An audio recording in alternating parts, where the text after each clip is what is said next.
What's up, YouTube? Happy New Year. It is 2023. Can y'all believe it? We made it another year. This year is going to be a phenomenal year, I feel, for music producers, music creators. I feel like there's a lot of new music that's going to be coming out. There's some new music that's going to be coming out that I personally had a hand in. I'll tell you the details of that later, but for right now, as you can see, what's right in front of me is the MPC 2000XL. Now, I know a lot of y'all, and I appreciate the love, commented on my MPC 4000 video, and if it was still why I switched back to it in 2021. I used the device for a whole year, a year and a half. I still use my 4000. However, this video is about the 2000XL and if it's relevant still for 2023. Let's talk about it.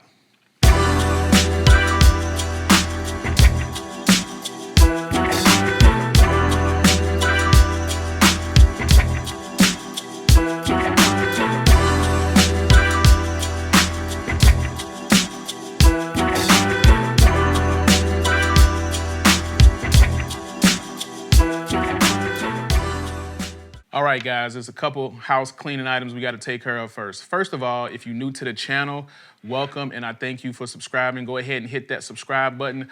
Also, click that bell notification so that you're notified of any new content that goes on this page.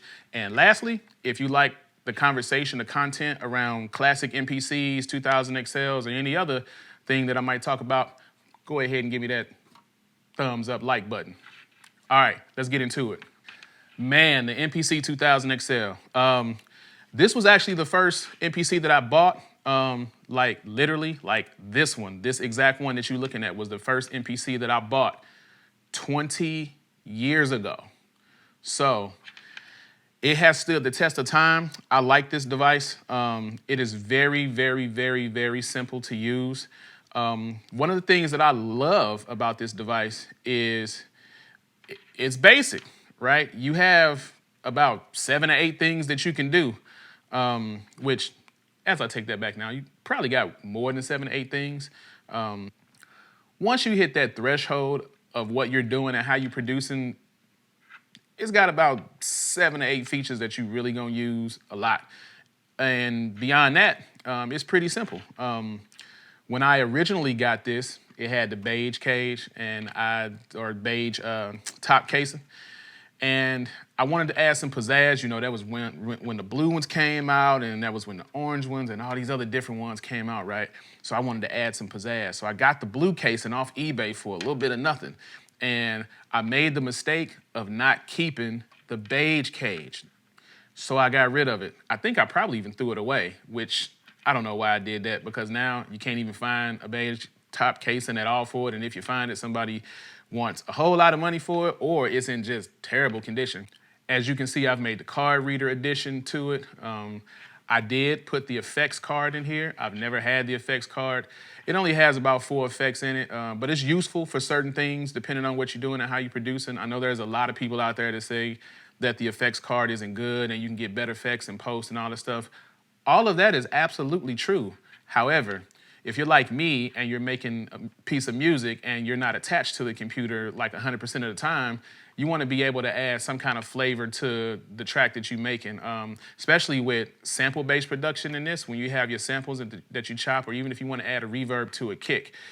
The way the effects function is more like a send effect, so whatever you put it on, it's like on that thing.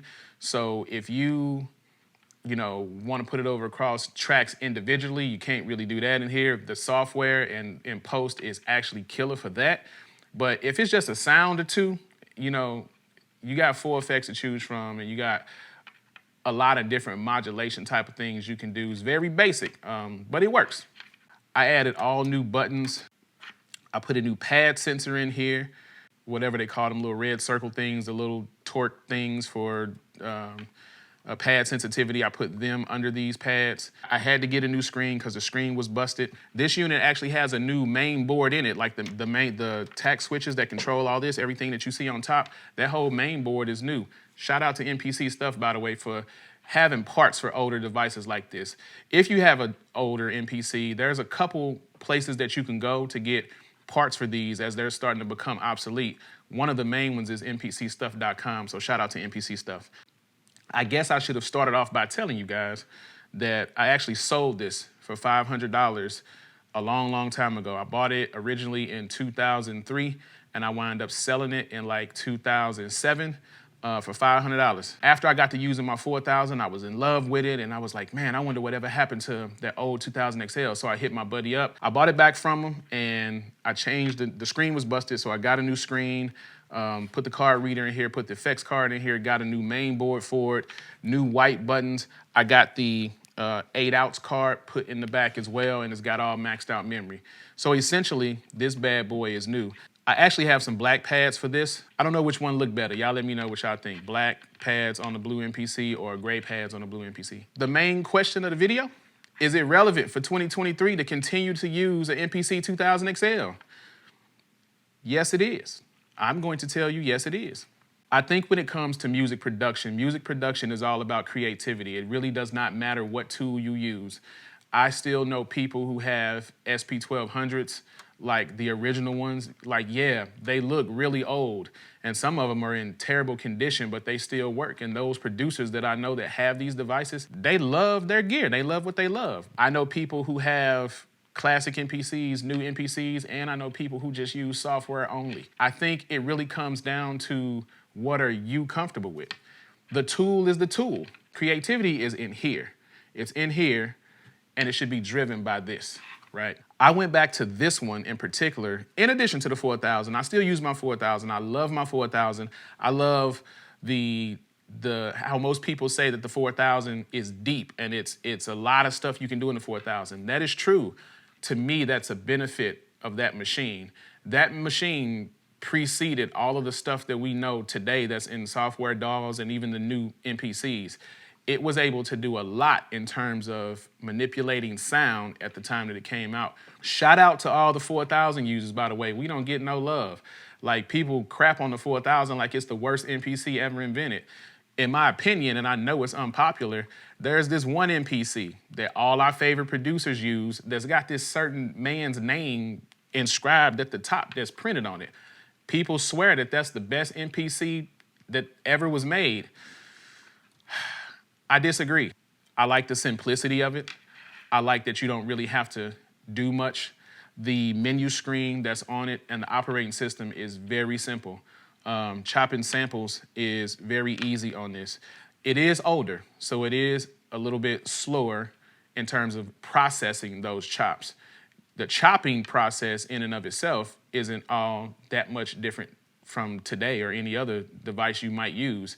So with that being said, this is a device that is near and dear to me. I created some really good music on this thing for some artists back in the day, and I needed to add it to my arsenal. I'm done with MPC collecting. I'm not an MPC collector. My 4000 and 2000XL, for me personally, are the best two MPCs that I've ever used, and those are the only MPCs that I ever wanted. I've played with the Live 2, I've played with the MPC X, and those are phenomenal devices. If I were 19, 20 years old starting music today, I would get something new that would work better with something like this. One other thing that I will say about this, in comparison to the 4000 actually, is the outputs are much more quieter on this than it is my 4000, which is behind this camera. I do like the swing on this one better than the 4000. The 4000 is newer. The swing algorithm is newer. Therefore, it does swing. It just doesn't, the groove, you have to work harder, I believe, on the 4000 to get the groove to function like this. However, you can get anything to sound like anything. This one has more of a natural swing. You dial in the settings, and boom, you're off and running. I love making R&B music and neo-soul based music with this one versus the 4000, because this one is a lot looser, if that makes sense. The 4000 is a lot stiffer. But overall, the 4000 is a better machine than this one, to me. All right, So what does that mean for my Native Instruments machine? A while back, I put a video out there about my top 5 things that I loved about the Native Instruments machine. I got a Mark III. Never invested in the Machine Plus because I didn't think it was worth it. So what does me using these MPCs in 2023 mean for my Native Instruments machine Mark III?